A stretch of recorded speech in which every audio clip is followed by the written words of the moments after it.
Hi, my name is Katie Seller, and I'm here to tell you today about why I want to be a mom. I don't know why I put makeup on for this because I'm going to cry. It's just what happens, me being me.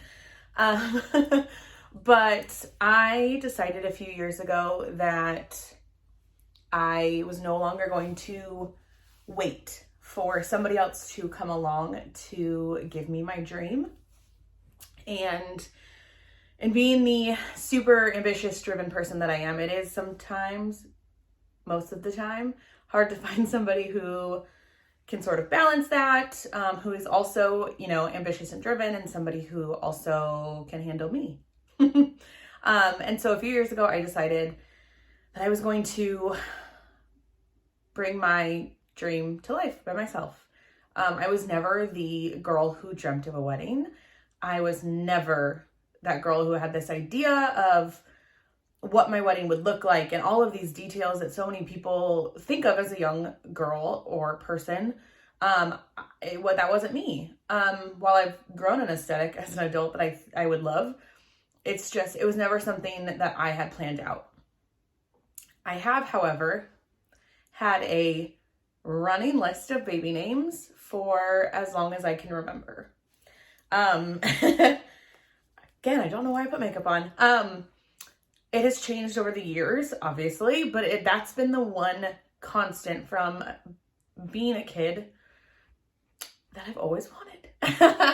So a few years ago, I decided I was going to do it on my own, and I started with a few at-home tries. I did find a company named Mosey Baby that I absolutely love. Their product is made specifically for that. And it just didn't work. And so after some time off, a relationship that I thought was going to work, I met a fertility doctor who I adore and decided to go that route. As of recently, the journey has not been easy. First, I basically have a left tube that's blocked. And so the first month, that side was like raring to go, having a party, and it's basically useless. So we had to wait that month. And then the next month, we found a cyst on my ovary and had to wait then for that to shrink, basically, through taking birth control and things to kind of get that to go away. And then came January, and I, thought this was my time.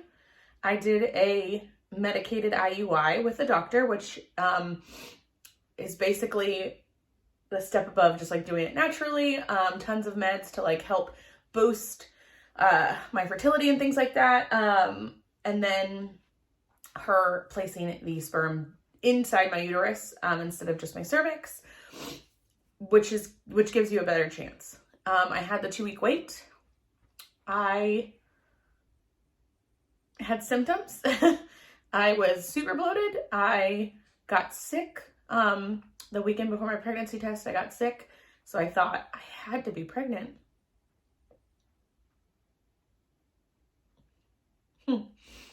I was not. I found out last Monday that it was a big fat negative. And it's heartbreaking, obviously, as you can tell. I should have been prepared with Kleenex.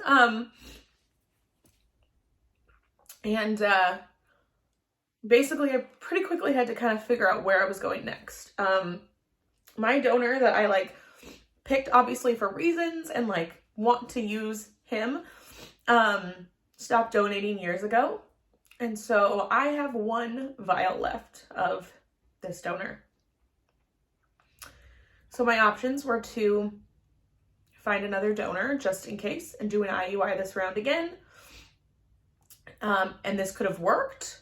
And then regardless going forward, if I wanted to have siblings for my kid, I would have had to find another donor anyways. Or the IUI didn't work and I would still have to find another donor, which is daunting.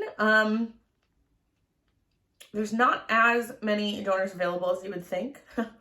And so yeah, that was a really daunting task to think about that. My doctor, however, suggested IVF because I do have the one vial left and it's what, I want. Well, it's great. The difference of the chance of it happening from IUI to IVF is like a 30% at least difference. 30% plus for getting IUI or IVF. And so, in kind of weighing the options with my age, the one vial, my block tube, all of these things, IVF just seemed like the best route to go instead of continuing to try for months. I'm only getting older. And so this seemed like the best route. It is, however, expensive as fuck. If you're familiar with me, I own a couple small businesses. And if you were awake the past 12 months, this world has been a dumpster fire. And especially for small businesses trying to navigate through our customers losing their jobs and their paychecks and all of these things, which means we also then don't get income. So it's been tough. And I don't ask for help ever. It's not my thing. And so when I posted about this, I had a few people immediately DM me and ask me if they could donate money, which made me cry because it means the world to me that anybody would want to help. And so a few of them suggested a GoFundMe or things like that. And I didn't really want to put the task of creating this on somebody else. Again, I don't like asking for help. So I started the page, and obviously I'm doing this.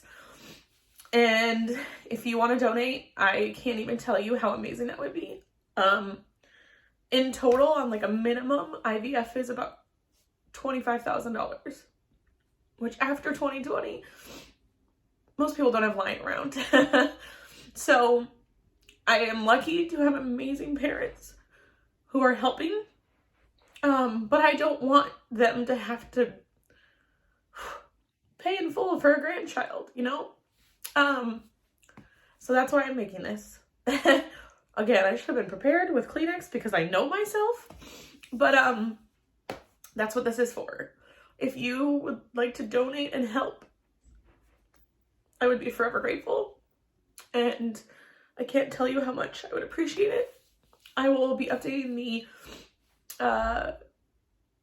donation page and things as things are going. I also have things consistently on my Instagram, which is just my name, Katie Seller, as well as my blog, which is Boss Bitch and a Baby. So that I'm always updating everything, so you can always see. Yeah, I don't know, if you would help, I would be forever grateful. And I thank you in advance. I apologize for crying, but if you're familiar with me, you know that this is just me. I am a Cancer, so I cry at everything. It's fine. But I will not drag this out any longer. I want to say thank you in advance. If you are here, if you've watched all of this, if you are donating, I appreciate you. I love you, and let's make a fucking baby.